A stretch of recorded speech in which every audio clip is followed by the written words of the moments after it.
the Apostle Paul were to visit a modern church, he might have several criticisms based on his teachings and letters in the New Testament.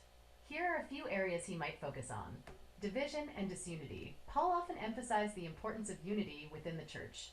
In 1 Corinthians 1 verse 10, he urged believers to be united in mind and thought. He might criticize modern churches for denominational splits and internal conflicts.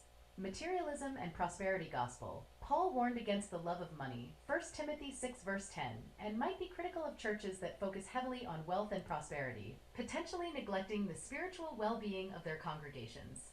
Neglect of the poor and needy. Paul was a strong advocate for helping the poor, Galatians 2 verse 10.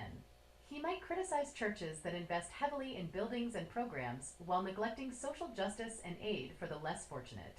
Superficial worship. Paul emphasized sincere worship and might be critical of services that prioritize entertainment over genuine spiritual growth. Colossians 3 verse 16. Moral and ethical compromises. Paul often called for high moral standards among believers. Ephesians 5 verses 3 to 5.